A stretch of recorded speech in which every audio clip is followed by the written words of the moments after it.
Welcome to Critical Junction episode 17. I'm Mark. Oh, I am Luke.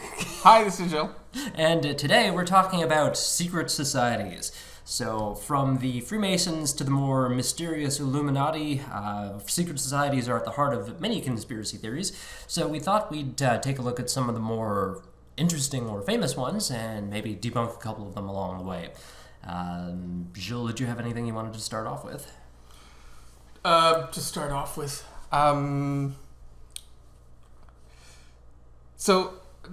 okay, I guess I just want to ask you guys, do either of you guys think that secret societies are actually taking place right now, are actually controlling anything, or that there are actually clubs of influential people that are at least trying to conspire to...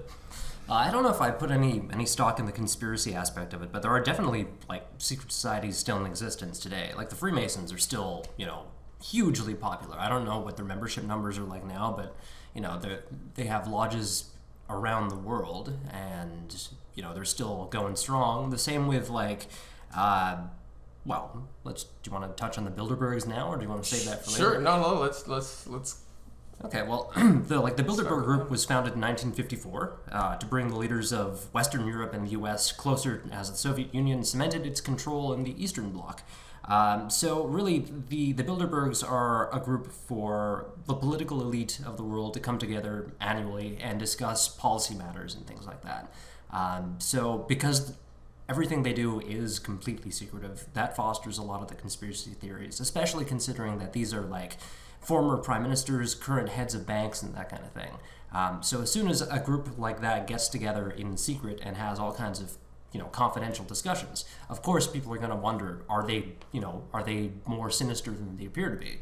What is it that they're doing? Are they actually running the world and things like that? I don't know what goes on behind closed doors. No one really does, aside from a couple of whistleblowers or whatever who come out and say that this group isn't, they don't have a strict policy-setting agenda. They want to discuss and debate ideas. Mm-hmm. So at the heart of it, that's what the Bilderbergs are about. They're not, they're not controlling the world behind a secret curtain that no one can peer behind. They're just a bunch of really rich dicks doing what rich dicks do. Yeah, I immediately think of, Eyes Wide Shut or True Detective Season 2, where it's the secret society and what they're doing is, high-end prostitute, drug orgies, Yeah, it's just a way for them to do... And get away with it. To get away with some shady shit that they just want to be able to do. Right. Mm-hmm. Which I totally believe has nothing to do with actually some more grand design for society. Yeah, their secrets are the handshakes and the sex, and the drugs and stuff like that, and white man privilege kind of thing, Mm-hmm. When it comes to these secret societies, I really do just think of the tree fort with the no women allowed sign, No girls allowed, No girls allowed. The no homers. Yeah, the little treehouse clubhouse yeah. that kids make to have their own little exclusive club experience. Yeah, essentially that's what it comes down to, right? It's a bunch of rich people wanting to belong to something exclusive and rub it in the face of the masses, I guess. Yeah. Hey, we belong to this and you can't know what we do, so fuck you guys. Did you guys hear recently Donald Trump saying that... he just didn't want a poor person in his cabinet. What? I think he was talking specifically about some kind of finance Stop being poor position. Right, so I would think that... He just explicitly came out and said, no, I just don't want a poor person. That there are economically based secret societies, right? The rich elite have their secret societies. I don't know, I think in the past these secret societies were said to be exchanging secret knowledge mm-hmm. or unique ways of looking at the world and stuff like that. Mm-hmm. And I don't know if that's still... It used to be. If you go back to the Bavarian Illuminati in the 1700s, it was founded primarily to talk about ideas that were contrary to the church's control over society at the time. Right. It was the Illuminati were founded by this professor by the name of Adam Weishaupt in Bavaria. Well, what's that last name? Weishaupt. It's a German name, so you have to pronounce it properly, right? So Weishaupt. Hopefully, I'm pronouncing that correctly. While he's listening, going, "Ah, fucking asshole." Fucking guy. But anyway, let's see. What was I going to mention here? He convinced that religious ideas were no longer an adequate belief system to govern modern societies. He decided to find another form of illumination, a set of ideas and practices that could be applied to radically change the way European states were run. So Freemasonry was steadily expanding throughout Europe during this period, offering attractive alternatives to free thinkers. So Weishaupt initially thought of joining a lodge, but disillusioned with many of the Freemasons' ideas, he became absorbed in books dealing with such esoteric themes as the mysteries of the Seven Sages of Memphis and the Kabbalah, and decided to found a new secret society of his own, which became the Illuminati. And like I mentioned, they discussed radical ideas that flew in the face of church control. Eventually, the Duke of Bavaria got wind of some of the secrets that they were spreading. Some were lies, some were half-truths.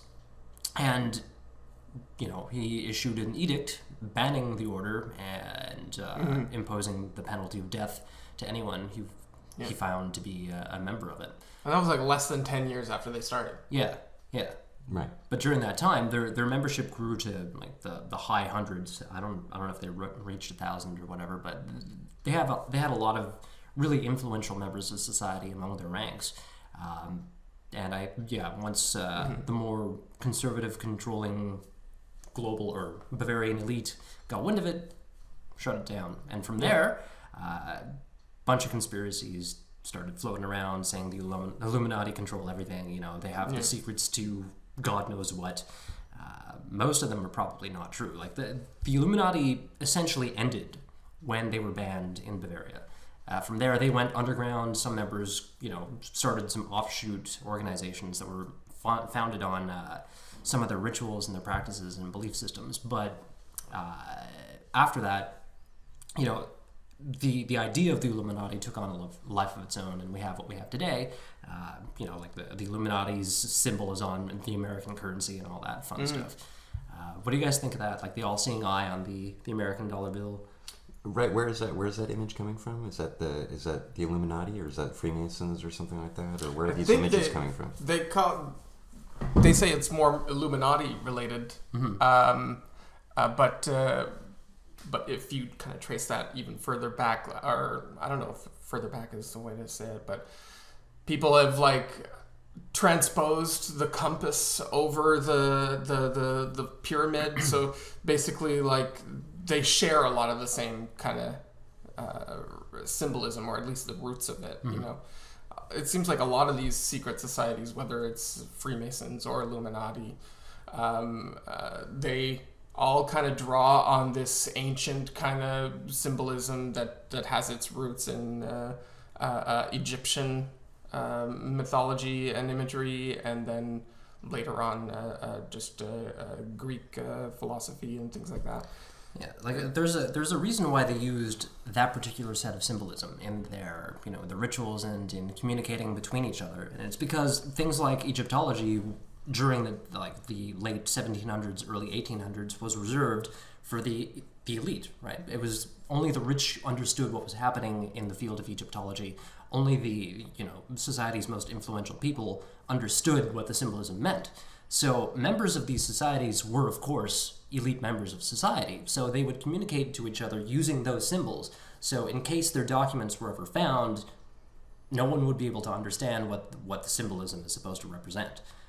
So a lot of their things were using allegories that were based on ancient Egyptian tradition, ancient Egyptian mythology, and those types of symbols for that very reason. Representing elitism sort of thing. Exclusion? It was partly exclusion, but it was also to protect their own secrets internally, right? But it's really... To give them a free form to speak out against religion or the thing, right, okay. Yeah, it's kind of funny, though, that the paradox of what we're seeing as images on, the American dollar, because it'll say, in God we trust, yet at the same time have all these other images that are contrast, that are pagan, I guess, to some extent. Yeah. It's funny, they draw on pagan imagery, but it seems like they also very much adhere to this more conventional kind of theist perspective, like you can't be in the Freemasons unless you acknowledge the higher power. Yeah. And It's interesting, though, within Freemasonry, that you have to, in order to be considered for membership, you have to believe in, like you said, the divine. But they don't specify which divinity that is. that's true. Yeah, they're a little bit. They're kind of vague on it, but actually open about. You can actually have your perspective that is completely secular and be part of the Freemasons, as long as I guess you manage to rationalize your secular perspective into something that vaguely sounds similar to God. Right. Yeah, no. If you can. Sounds like Alcoholics Anonymous. It's or something. a little bit, doesn't it? I wonder if there's a link actually between the That's interesting. AA and the Freemasons. Huh. I don't know. There Maybe might I be. could start a whole new conspiracy right now. Alcoholics Anonymous are Freemasons. It just started. It's now going. It's now going. Yeah, we just put it out there in the world. Yeah. Nice. People are listening. No, for real, people are listening, guys. I want that one to go viral. What were we talking about? Oh yeah, Freemasons. Yeah. So, do you want to talk Freemasonry? I guess? Sure. Yeah. So the Freemasons, they started like about 50 years before the Illuminati. Yeah. In 1717. Right. And it seems like these guys were started by like explicitly by like architects and I guess they kind of expanded to include other types of They've been intellectuals. the noblemen. I guess, okay. yeah. Right. The funny thing is that their club seems to be about sharing knowledge and stuff like that the church would keep secret and would try and control. Like, it seems like a lot of these secret societies are actually trying to subvert a more kind of totalitarian structure that existed in the world, which was like the Catholic Church and its dominance over Europe, and how it controlled all education, all spirituality had to go through the church, and the Freemasonry thing was all about like kind of free thinking. Right.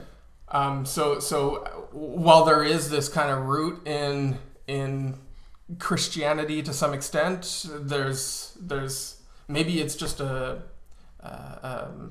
fact of the paradigm or the context in which it arose. It's not like 100% pagan or atheistic. Right, but it would make sense that it but would it's become still- known as the antithesis of. That's it, Right. Yeah. Yeah. Now, because free-thinking organizations like the Freemasons and like the Illuminati were so adamantly teaching against, the protected knowledge of the church, of course there was going to be a backlash, right? The church is going to immediately brand these people as evil pagans or whatever. And if you take that out of context and you bring it into modern society, I think that's at the root of a lot of the conspiracy theories surrounding these organizations is like the church's It's backlash. the pushback, yeah. Exactly. And as soon as that takes root in the laity, in their mind, then people will start to associate Freemasons as being like this evil, controlling organization that's out to destroy modern society. Mm-hmm. So I think that kind of imagery is what people kind of cling to whenever they hear about these organizations. Meanwhile, they're really just an old boys club, a bunch of old dudes getting together. Like, if you go to a modern Freemason lodge or meeting or whatever, I don't think you're going to find a lot of the original intent there anymore, right? Mm-hmm. No, you're gonna find like a bar that may be open, Right. if you're lucky, and a bunch of like old dudes touching penises, kind of thing. Maybe Exactly. maybe in some of the No. the higher degrees, that's what they do. Higher degrees. That's kind of funny, actually. The third degree. I think the expression the third. So there's an initiation, right, in Freemasonry, associated with the third degree Masons, and what that rite consists of is simulating the murder of the initiate. Yeah. I mean, the initiate kind of takes the name of some other famous Hiram Freemason. Abiff. Hiram Abiff, there you go.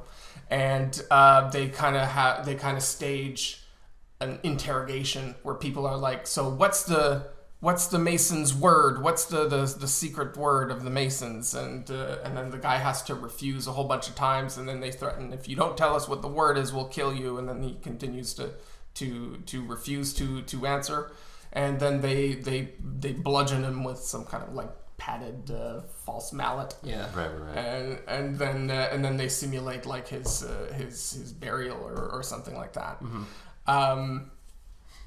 So this whole thing of the third degree, I think that's actually the root of the common expression. Yeah, to it give is. someone the third degree. It is.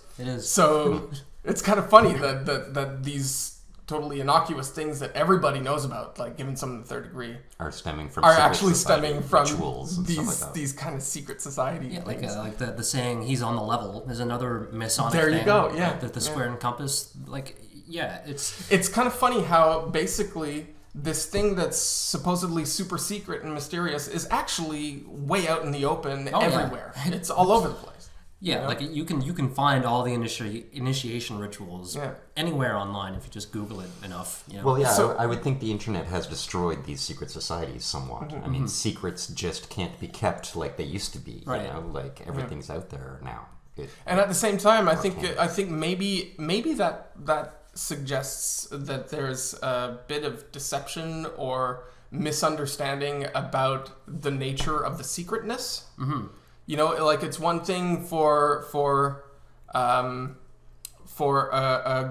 a group to be known, but to want to have its own like, I don't know, sphere of privacy Right. or something, so that they can be uninhibited in some kind of achievement of their goals or Well, I would also think for egocentric reasons or for reasons of self-importance. Like I think of like university frat houses and stuff like that. Right. It's all very similar, right? Like do these rituals and then you're part of us, whatever we are, and learn the secret like the handshake Skull and and Bones. I think is basically Yeah, I like was the gonna- original frat club. I was Right? going right, to talk right. about that later, so let's hang on to that for a second. Okay. I think we're on a good track here. put a with pin the, in there. The modern, internet destroying secrets thing. I think that's a really good point. Because, like I said, you can find the rituals anywhere online. So I think a lot of Freemasons today will say that Freemasonry isn't a secret society, but they're a society with secrets. Yeah. Like you were heard saying, that. because of that whole egocentricity thing, where they want to have their secrets, right? But they're not afraid to say that. They don't. Oh, they would even want to, right? They want us to know they have secrets. Yeah, they don't hide the fact that they're if like they'll wear their jewelry out in public or whatever. But Yeah. You can see A medallion on the- the necklace or a ring or yeah. like a bumper sticker or Sure, whatever. yeah. Like, yeah, I was also reading about handshakes too, like Yeah. And all those handshakes the are on the intricacy internet. of handshake, and in a sense, you could be shaking hands with someone that you know is part of the society, but the handshake will change based on what level you are in the society, sort of thing. And so Okay. you basically would find out when shaking hands. Oh, he touched my knuckles 3 times. Oh, that means something. Like there's a secretness to the handshake and the ritual itself yeah, that reveals levels and yeah. category. right. Right. Status and stuff like that. Hierarchy. See, the degrees in Freemasonry are supposed to represent a demarcation in your self-development. Like the original 3 degrees of Freemasonry in the Blue Lodges are supposed to be about chiseling away the gross material in order to create something more refined. So they take you through, like they have initiations in all 3 degrees, but the whole sequence of events is in itself another type of initiation, where you're going through this ordeal to reach a certain goal, which is self and inner transformation, attaining more towards what they consider to be the divine, right? And they use allegories of stonemasonry and chiseling away and that kind of thing, and building the foundation and creating the temple. So in essence, that's the the central idea of the first 3 degrees of Freemasonry. Then you get into different rites like the York Rite, you get the Knights Templar, you get the Scottish Rite, and each of those have a whole set of different degrees that you can go through and, gathering more knowledge and doing more stuff. At least initially that's what it was supposed to be. Now I think it's just another one of those, let's get together and, let's get drunk and play ping pong kind of deal. Touch penises. Right? Yeah. I mean, you mentioned something a second ago, which was about like self-development, and there's like a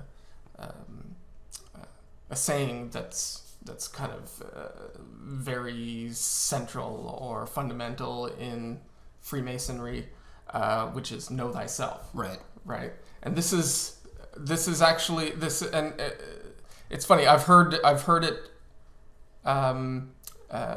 Talked about as something like mysterious, the fact that the Freemasons have this, but I mean, this is famously from Plato, right? Yeah.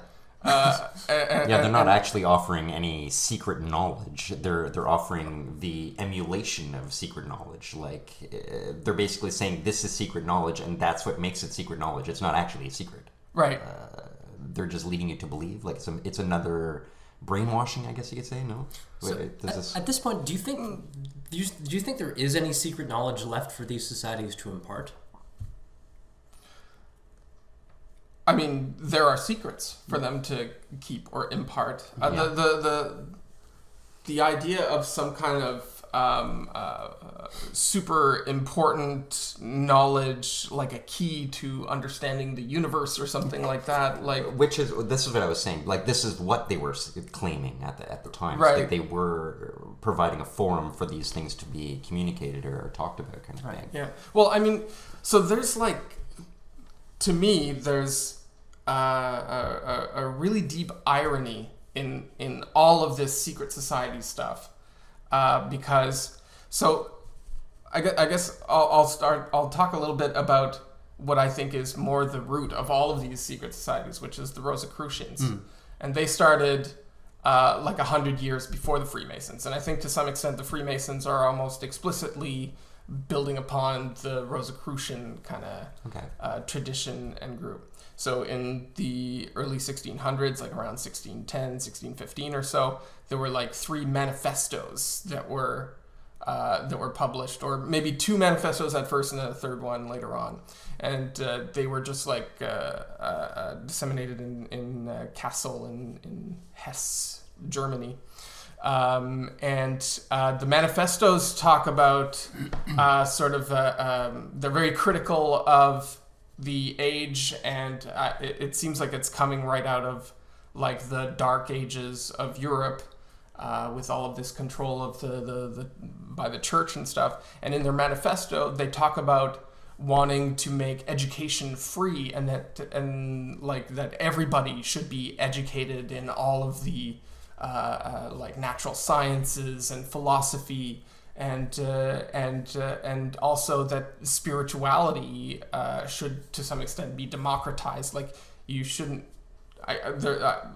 Ultimately, they're suggesting you shouldn't have to go through the church. You don't need a priest. You don't need all this other stuff. So the whole idea is to actually blow wide open the kind of cloistering and the secrecy of the church, or this kind of privilege that an upper elite or something might have. So it's kind of anti-elite and anti-secret. Okay. So I find this very similar to Anonymous then, which is to me the equivalent of what it may have started as. You're talking about the hacker group Anonymous, yes, right? Yes, yeah. Like that would be the equivalent of a secret society these days. Mm-hmm. I think so. And there's the same misunderstanding there about Anonymous being an elite group of hackers or some kind of secret society of hackers that like know each other or something. Right. Sometimes you'll see about it reported in the news as some kind of exclusive group of conspirators, hackers that are there to cause trouble for the powers that be or whatever. And with the Rosicrucians originally, so to some extent this is like the the first and greatest troll ever made, because they post these things, and like the first one is called the Fama Fraternitatis, which means like the fame of the fraternity. And I mean, obviously that's kind of ironic because the fraternity doesn't exist, right? And it's not famous because this is the first time anybody's being told about it. Right. Where was I going with this? Somewhere super interesting. Keep on going. So it was kind of like a major troll kind of coup, because they kind of create this funny idea of there being a secret society that's got like deep knowledge and stuff, but at the same time, I think they're almost sarcastically just presenting their agenda for subverting the actual secrecy of the non-secret elite church, and those. Do you think they could have been portraying it that way to create a sense of safety within those ideas, like to say the numbers there are you go. here, so you can. It's kind of a, like, you are not alone. Right, you know, right. like everybody is fucking oppressed by these killing the witches and stuff like that. by these lords and priests and all that stuff, and everybody kind of wants to self-actualize, right? We know what it is to be a human. I can imagine that there would be sort of a distress in not being able to live out what you think and what you feel, and you know, like we have, like we've talked about before, we have like a metaphorical soul, right? There's things that make each of us what we are. And you lost me. No, did I? Am I getting a little bit too esoteric here? Well, I don't know. Yeah, maybe. I think you just need to explain a little further. Okay, so one of the, like, explicitly they talk about self-actualization and or letting people just kind of explore for themselves and learn and just kind of realize their own potential, right? Freedom. Right. That's it. That's free thinking. That's a really common theme that we find in a lot of secret societies. Like, you know, it stems primarily from the Rosicrucians, and it was translated into the Freemasons and the Illuminati. It's you know, the idea of self-transformation, self-actualization, and they do it in a ritual format. You know, it's a one giant drama play. Mm-hmm. You know? The Rosicrucians, at the center of their mythos was a man named Christian Rosicrucians, I think. Rosenkreutz, yeah. Which just means rose cross. Yeah, exactly. Yeah. The mythos around the Freemasons is centered around the Hiram Abiff character. I don't know if the Illuminati had one of those central figures, but, you know... Anyway, taking it back to that idea of secret knowledge, Jay-Z. Taking it back to the idea of secret knowledge, you know, when they leaked all these documents, the Illuminati documents to the authorities, you know, they found things like how they supported abortion, or they're in favor of suicide. You know, they had there were recipes in there for things like secret disappearing ink, and, you know, the chemical compositions to carry out an abortion and that kind of thing. So they were, you know, the knowledge that they were presenting doesn't seem all that controversial today. But at the time, because everything was controlled by the church, it was like, these guys are fucking devil worshippers, you know? Yeah. So that's the kind of secret knowledge that at one point these organizations had. And today, it's just, you know, they're secular. Mm-hmm. You know, the idea of secularism or free thinking or critical thought, the sciences, all of these components were part of what made these secret societies so controversial. Not so much anymore, I don't think. So there's secret knowledge. What about the idea of secret training or something like that? Does that exist in any of these societies? Because I would think that could still exist. at Well, the least, funny thing is, like, because knowledge is a different thing, but training can be a different. I don't know. So the Rosicrucians, they, I mean, there are still organizations now that exist that call themselves Rosicrucians, right? Like in I think in Santa Cruz or something like that. In California, they have like this headquarters, and it's mainly like an Egyptian museum. Okay. Yeah, like the name of the organization is the Ancient Mysterious Order of Rosicrucians or something. Yeah. Amorc. Yeah, those Yeah, guys. that's Ancient and mysterious. Like it's actually in the title. But the funny thing is, these guys, they have like all of these online courses. Yeah. Just in general, like anything, you know, like sort of like the Khan Academy on YouTube. Yeah, You yeah. know, where you can just learn about everything and anything. Okay. Well, these guys do the same thing. They put like courses up on their website for free. Okay. All right. So it's just That's interesting. No. and as you do courses and stuff like that, I think you can graduate through. You can go through different degrees and whatever. Exactly. Yeah. So there is like an element of like within the organization, you can get some kind of education and progress through the organization's own I see. sort of I don't know, degrees of Attainment. what would you say, attainment? Or, yeah. yeah, okay. Would we consider Scientology in a sense a secret society because it is behind closed doors and we don't really like at this point? I guess now we know a bit of it, but for a long time we didn't know much about Scientology and it wasn't open to society. Like I guess it in a way. leaked. No. I saw it looking. Like when I was looking at some of this stuff, the thought occurred to me about Scientology and the way it works. Like with like it's like buying in to these sessions, you know, and you hold your cans and you achieve these different levels. God, holding the cans, it reminds me so much of the tree fort thing and like talking on the secret telephone. Yeah. Talking about the cans and wires and strings and shit. Well, it's to see how many thetans you have, man. What is it? The more thetans you have, the higher you can progress in Scientology. Is that how it works? Is it more or less? Isn't it Less. the I opposite? think You it's gotta less. get rid of the Yeah, things you have because to get rid of them. they're Right, like right. haunting you, kind of thing. Right, because the soul of Xenu, when they threw him into the volcano, That's he it. exploded and released But all this is these what I mean. Like thetans this into stuff, humanity. like the mythos was a secret. Like that stuff has been Yeah, leaked. yeah. Like Like that's leaked knowledge. I that- guess you could yeah. say there. Yeah, if we're those to higher that level knowledge. Scientology secrets. Yeah, were nobody was supposed to leaked. know about the volcano and Xenu. Yeah. And they even deny it. I'm pretty sure. Like no. Yeah, there's no super intergalactic Boeing 747 that crashed into a volcano, killing our Lord Xeno and releasing thetans into the world. I don't know what you're talking about. Yeah. So I don't know. I think by the definition of what makes a secret society, we could consider Scientology to be one.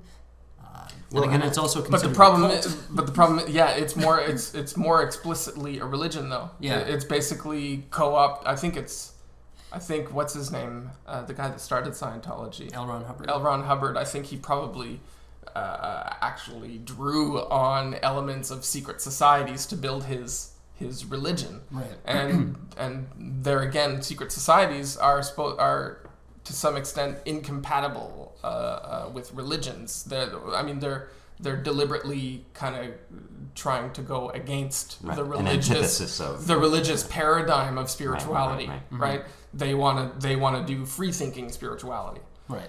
And so in that sense, so the Scientologists have drawn a lot on secret society imagery, but they've co-opted it to do what the thing that secret societies are against do. Yeah. You know, which is do the whole closed religion thing. Would you guys consider, in a sense, the inner workings of, government and let's take for example the police, being able to basically kill people and then handshakes occurring in the background and we don't know what's actually happening in these courtroom cases and we just know that they're set free afterwards and stuff like that, like is this sort of like secret society stuff, this 1% ruling the world and giving the cops their orders and you know what I mean? Well, like when you were talking about the Treehouse Club kind of thing, I think there's something a little bit like kind of primordial to secret clubism. Yeah. So I think some of these kind of ways that we think about secret societies, they're just something that emerges kind of naturally because of the way people think, right? And because of our egos and stuff like that. Like we kind of gravitate towards like making exclusive groups and having secrets, and we get some kind of ego boost out of managing to maintain secrets with an exclusive group or something like that, you know. And with the police thing specifically, I think that's an example. I think that's an example of this sort of natural selection kind of emergence of a secret society thing, like that thin blue line, you know, the idea that no cop crosses or no cop should throw another cop under the bus kind of thing. So you got good cops and bad cops, but at the same time the good cops aren't actually doing anything meaningful about getting rid of the bad cops or curbing the bad cop type of festering that's happening there, you know, like. And the same thing can be said for politicians as well, I suppose, too. Like that they're representing that 1% that's economically controlling the world and all that stuff, right? I don't know if they're explicitly expressing the 1% controlling the world. I think there might just be a consequence of being a political leader where you come into contact with the 1%. Well, and more than any of the 90% would just naturally come into the 1%, the 99%. I mean, you've got people like I don't know, for example, what's that guy, Thomas Mulcair, right, from the NDP. Like, he's not a rich guy. Right. No. But he was the official opposition, so he was in leadership in the government, and he would now suddenly be coming in contact with the 1%, and now people would conceive of him as being part of the 1%, right? I don't think but what I would suggest there is that he may still be propagating an agenda of the 1% without even knowing it. You know what I mean? Like politics, it gets all very complicated and convoluted. Like if we look at someone like Trump, who is he really serving there? We could say the 1%. He's making the richer rich, and he's doing it secretly, lying to the 99% to do it, sort of thing. You know, whereas someone mixing lies and explicit ugly truths, like I don't want anyone poor working with me. Right, yeah. Like he's full on elitist kind of thing, you know. Whereas someone like Mulcair is more of a politician of the people. It would seem like that's the agenda of the NDP, is to at least create the semblance of representing the 99%. Yet still playing the game of the 1%. Like he's still in there playing the same board game. Originally, that's what the NDP was supposed to be about. They were supposed to be the Democratic Socialist Party of Canada, right? Yeah. But as we progressed from their initial founding until today, that whole socialist idea really started to decline. Like they wanted to get rid of the word socialist from their constitution for the longest time. But I think they did. Just before the last election, which is stupid because that's what they're supposed to be, right? That's what the party is at its core. So getting rid of that one idea, like their founding principle, turns them into liberals light. So to say that the NDP is the but it's a marketing move, right? Like, of course it's a marketing. Politics is all about marketing. Marketing, yeah. Sure, but that to abandon their founding principle like that, that just I don't. There was more like abandoning the acknowledgement of the founding principle. Right? Yeah, that's what I'm. It's still there. And there you go. All of a sudden, you end up with a two tiers, like one secret. Yeah. Knowledge about what the purpose of the group is, and then one overt. Yeah, you're right. Yeah, Because they do, like the NDP still have their socialist caucus, right? Mm-hmm. You don't really hear about that. So I think what you're saying is that, that the whole dichotomy of their secret agenda versus their public agenda, that kind of, that's an interesting. And so now just applying the word secret to that, now all of a sudden there would emerge all this kind of nefarious paranoia about them being secret communists or something. Like automatically people, at least certain people, if they in the course of this kind of conversation where you discover, oh wait, because of their marketing thing, they ended up dropping this unpopular socialism term, but they maintain some democratic socialist value or whatever below the surface that's not overt. So now that means that they have a secret dimension. That means that they're now a secret society. That means that they're now up to no good. The nefarious NDP. The nefarious NDP. Yeah. Interesting. It's a good point, I think. Taking it back to protecting the secret, because you mentioned something about keeping the secret, right? And I think that comes down to the whole idea of, in Freemasonry at least, in the lower degrees, one of the oaths that they have to take is not to reveal the secrets of the society under penalty of death. Oh, yeah. But it's a symbolic death, right? Like, you're going to get kicked out of the Freemasons and then you're symbolically dead to them. Right. Mm-hmm. So they have effectively killed you if you reveal their secrets. That you're no longer part of their world. Now you don't exist, so you're dead to them, kind of deal. Mm-hmm. But that gets, of course, misunderstood whenever it gets leaked into the public as they will kill you if you reveal one of their secrets. We like our severe gossip kind of thing. So we're going to make it a real death. It's sensational. Yeah. It's more sensational that way.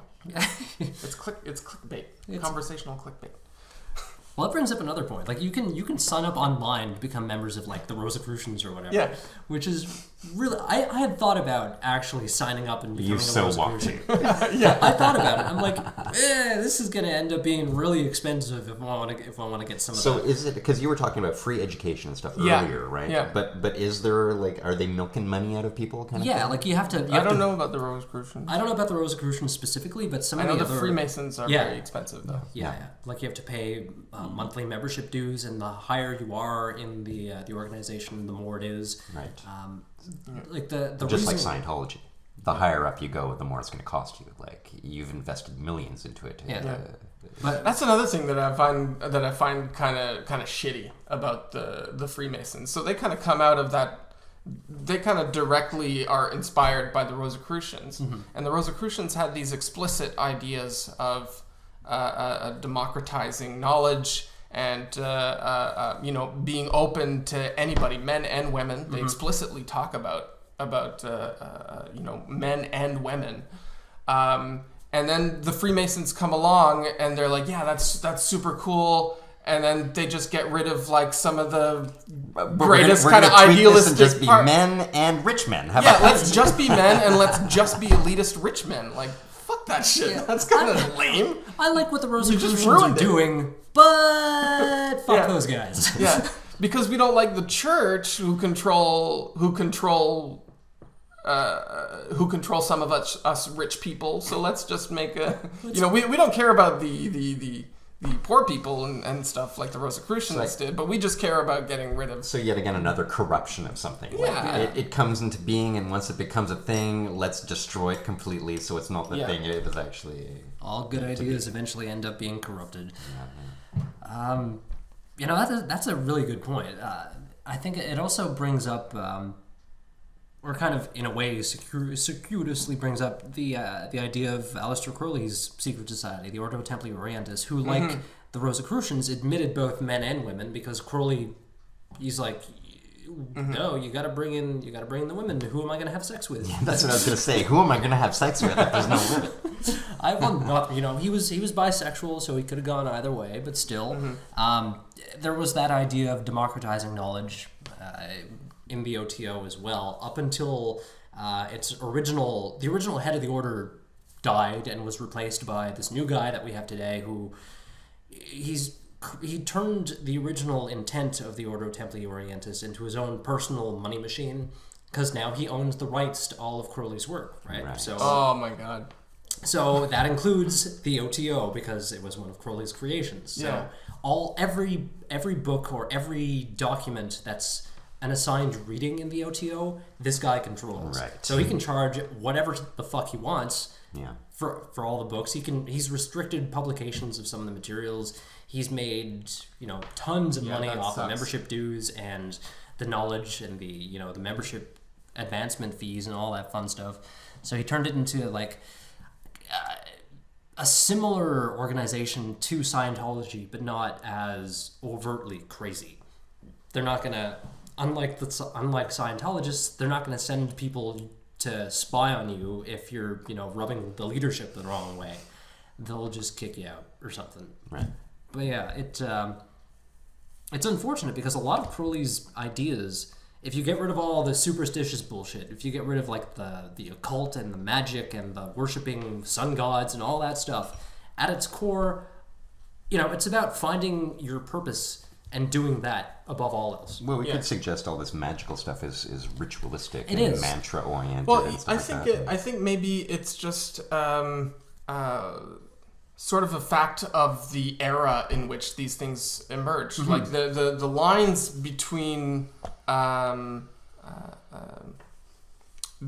sort of magic and science were blurrier, right? Back then. So like the occult, right, was kind of like a proto science, right? Like alchemy is a kind of chemistry, right? And I think as education kind of evolves over the centuries and science progresses, magic and secret knowledge disappears. Mm-hmm. Sort of, yeah. The more esoteric stuff kind of falls away. The stuff because we know it's bullshit. Because we know it's bullshit now. But before that seemed like, hey, maybe this is an avenue to the scientific kind of information. This is at least not that. Yeah. So when they're like kind of when they're exploring things like alchemy and symbolism and stuff like that, like they're kind of just educating themselves about psychology and about spirituality and stuff like that. So they draw on all kinds of things like Sufi Islam or on Buddhism, and so they explore these ideas of I guess like reincarnation and stuff like that. And like even in the order, at least in the Rosicrucians, I think they have this same idea of like when you ascend to a certain level of enlightenment, you're no longer subjected to reincarnation. You can kind of join the universe in more of a you are life force itself now. Yeah. Right. And that was like with the symbol of the cross and the rose, the idea there is that like the cross represents the body and the rose in the middle represents the soul. Mm-hmm. And so it's about it's about like reconciling these two and exploring these two kind of domains of knowledge or. Yeah, that reminds me of a couple of other things in Crowley's system. Like his other organization, the Astrum Argentum, or the Order of the Silver Star, was more removed from the ideas of Freemasonry and just really focused on one-on-one interactions with the student and the teacher. And again, the idea of self-transformation was the core of this organization, right? Like you would progress through the different degrees and whatever, gaining more knowledge and taking on more quote-unquote magical practices that were supposed to transform the individual into a more divine entity. And like the idea of the secret masters was something else, like you mentioned, as soon as you break the bonds of reincarnation or whatever and reach that higher plane of existence, then you're one of them. You're one of the ascended masters. You have all this access practice to too. So it's not just knowledge there; it's actual There's practice. a lot of practice, which is different. Too. It's not just knowledge. There's a practice. Yeah, and an earning in a sense. Yeah, like Crowley, he used magic as the central practice of these organizations because it's what he did. But if you were to replace it with like, I don't know, yoga or whatever, I think you can still get the same results. you can still find that inner transformation thing, but Practice. Yeah. Yeah, right. because we've said this many times, but there's a noticeable neurological effect on the brain whenever you are doing kind of yogic or meditative practices. Right. So like at that level, there is something to be said about that kind of real like hardcore dedication to an objective. Do you guys think there is anything to that? Like, is there an end goal of self-transformation that you can achieve through these some of these organizations? Like the idea of enlightenment. Well, I would suggest, perhaps these organizations could present like the idea that these organizations originally stemmed from the idea of just giving you an area of freedom where you can practice these things that can lead to mental emancipation or whatever it can be, or something like that. Yeah, sure, that makes sense, right? That not the secret knowledge per se only, but the practicing of this and that can lead to something. Sure, yeah, there's something in that for sure. Yeah. Like, I don't know if there's necessarily an ultimate goal. Like it might just be on some kind of infinite spectrum. But you can get more or less kind of hindered by. But let's say the goal is self-actualization, Yeah. like in terms of the Maslov, that's the ultimate goal there, Sure, sort of thing. We can say that these secret societies can, or at least originally, were trying to give you the plate to which An avenue you or- eat your to magic help lunch people on. do that, yeah. Give them the tools to achieve that kind of thing. Yeah. Yeah. Whether or not they still do, I don't know. See, that's the question. Would you be able to find that kind of self-transformative kind of toolbox in other places than a secret society these days, right? I think, Sure. I mean, Yeah. Well, like you mentioned. Well, I think yoga. that's it. Like we have open societies now, right? And I think that makes these secret societies. That's what kind of makes secret societies more of curiosity, because they're not as relevant now as a legitimate sort of exclusive avenue to emancipation, right? Now people can seek emancipation pretty freely, at least relatively speaking in historical terms. So I don't really think that secret societies are necessary. I mean, secrets are necessary. I think they'll always be necessary because there's always like competing interests and stuff like that, and some interests want to undermine other people's interests or whatever. right. So yeah,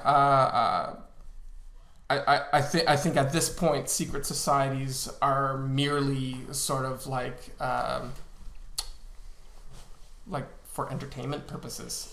The idea of secret societies, Weekend distraction kind of thing. exactly, like a hobby or something like that. But it's not necessary for what they may have originally been Well, I'd like to bring up the idea emerged to of the accomplish. secret society as whistleblower, like that idea of anonymous. That would still follow the same agenda of leading to a social emancipation, like the whistleblower, like revealing the deep dark secrets of the way that the world functions. Yeah, that whole zero secrecy agenda or whatever. Yeah. Which is kind of ironic too, because to some extent they have to keep their identities secret, Right. And To be able to get away with it, basically, Yeah, so that exactly. they don't die, Yeah. or Right. so that they don't feel threatened, sort of thing. Yeah, which is returning back to the origins of the secret societies and the ideas. I think I'm just kind of confused about how they reconcile that. So obviously there is a legitimacy of the concept of secrets, and yet they're adamant that no secrets are legitimate.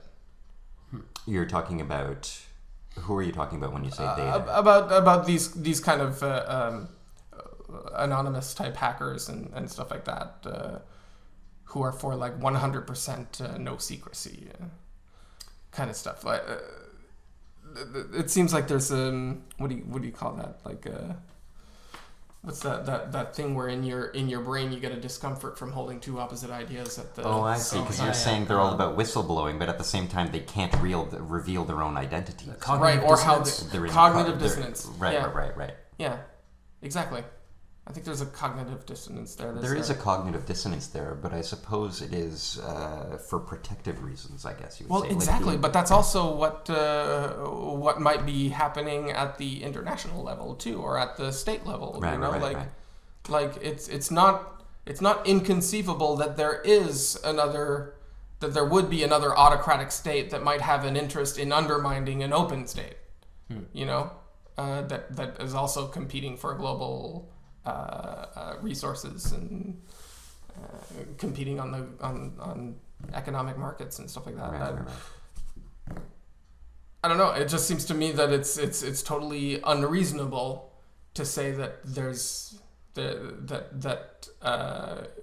your government cannot have any secrets. I mean, I don't want to sound like a cuck, but I guess Yeah. I'm just saying. I think like while yes, there should be whistleblowers and the government shouldn't be allowed to do bad things.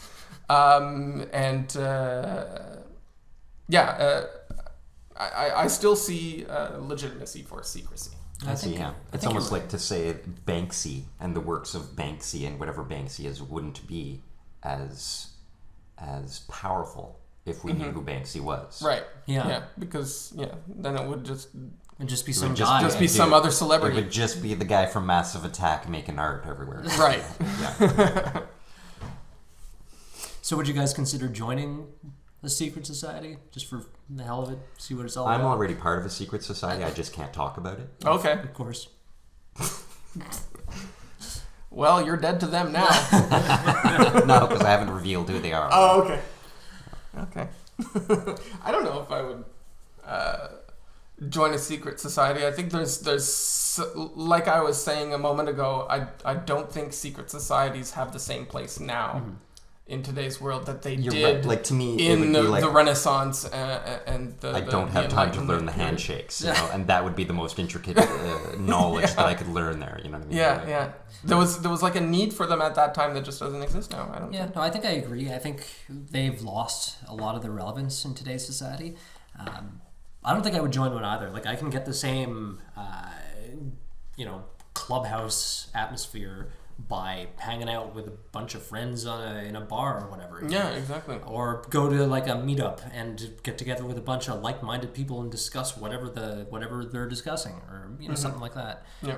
Because now that knowledge that secret societies originally wanted to teach is more publicly accessible. Yeah. I don't really see a need for it. No. You know what? Although I wouldn't join one, but I wouldn't mind maybe starting one. Let's start like Let's the do it. Critical Junction Secret Society. So Well, we- us three and the 30 or so people that seem to listen in on our We are videos now a secret society. every Yeah. couple weeks. Let's establish right now we are now a secret We society. are a secret society. The Order of the Critical Junction. Oh, wow. I like it. That sounds awesome. we need a handshake, guys. In uniforms, like some sort of a hat. We need a hat. Hey, we need hats. Yeah. We need hats. We totally need No, hats. no. Trump does hats. The Freemasons do handshakes. What, is there some kind of like a digital handshake we could Digital handshake. maybe e-cards? Like an RFID type of thing. Yeah. Just when we pass each other, we beep. And wink, yeah. There you go. That's good. A That's secret good. wink. We have to think about this some more. I think you're onto something. Secretly. Secretly. We can't post anything about it. We'll do our little in-camera session with the We'll come up with a bunch of rituals and things, and we won't be able to post any of it because it'll be a secret. That's right. We will of course charge ridiculously high membership fees, so we can. Ruined. It's already ruined. No. That would be our shtick or our gimmick is that it's all totally free Until and open until unless you want to know the real secrets, yeah. $24.95 a piece. We'll have sales on Fridays. I got nothing. All right. Any closing thoughts?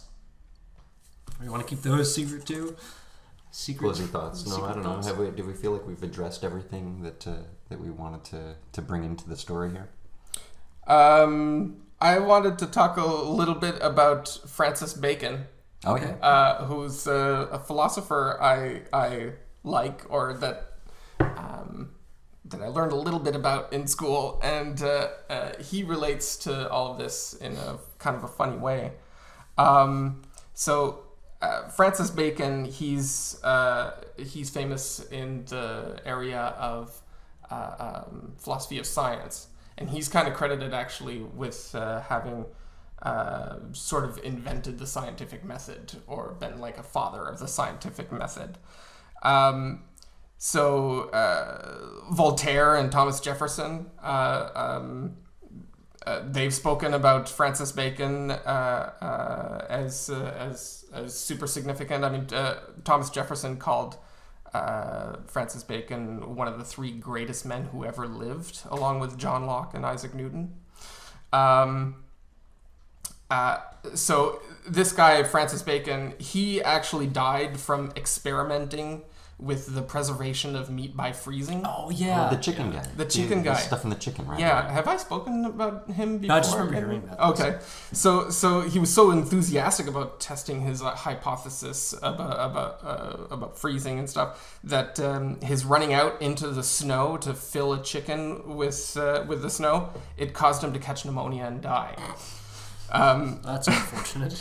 So I mean, it's a pretty poetic end for a father of experimental philosophy and empiricism, Yeah, right? it's such a silly thing. And just constantly running outside to stuff a chicken with snow kills him. I want that on my tombstone. Died during snow experiment or something. Yeah, and I mean, so around this guy, there's there's a lot of legends that have kind of emerged despite this sort of ignoble, or I don't know what the word I'm looking for, ignominious, or what's Good words. this kind of embarrassing way of ending. Right. Like some people have suggested that he was actually trying to get to cryogenics, and he was actually trying to freeze a live chicken and then revive it.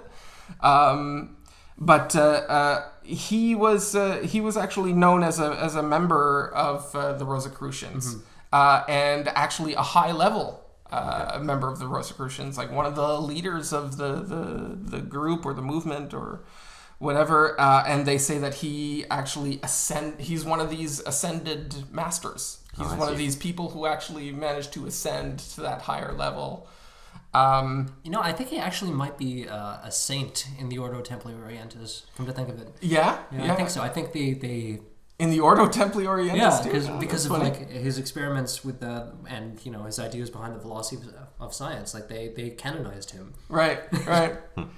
So I mean, another part of that too is like him and Shakespeare too is another famous supposed member of the Rosicrucians, and there's a rumor that by some fringe people that Francis Bacon is actually Shakespeare. Yeah. And has written is the actual author of Shakespeare's plays. Huh.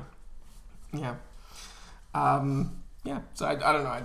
That's awesome. I just wanted to talk a little bit about. I could be wrong about the canonization of Sir Francis Bacon. So if I am wrong, I'll issue a retractment later. But Okay. Yeah. But yeah, I recommend people look in Francis Bacon. He's kind of an interesting Painter as well, eh? Is he not? He did all kinds of stuff. Like he was an author and his a paintings philosopher are and a scientist. Quite and dark, yeah. if I remember correctly. This guy was a Renaissance man. Oh yeah. Yeah, if I'm thinking of the right guy, yeah. You might be. Is there another Bacon that was a painter? A very, very dark Yeah, sort I of... think so. I think there's a different Bacon. Okay. There's a different Bacon. Yeah. Too many Bacons out there. Yeah. All right, 5. I got nothing I have else. to check that. I'm good. Okay. So Yeah, eat this. End it with bacon. that's it. Bacon. Nice. Secret societies. Yeah. Yeah. Okay. Well, Luke, anything? No, I got nothing. Okay. Nothing Secret with societies. Francis Bacon caliber. We're done. No, Francis Bacon's good. That's interesting. But there again, right, like a guy that found these secret societies and basically used their freedom to expand his brain, sort of thing, expand his mind and speak on behalf of them. But I would think that secret societies would want to credit people of intelligent force as being part of them, right? Because then it gives them credit. So it makes sense that after he dies, they go, yeah, he was one of us. He was one of us, secretly. You know? No, I mean, I think he was explicitly not secret about the secret societies? Not secret about the, yeah. I am a Rosicrucian. For the record, I am not a Rosicrucian. Yet. All right. This has been Critical Junction, episode 17. I'm Mark. I'm Luke. I'm Michelle. As always, thanks for listening, and we will catch you again next time. Bye, everyone.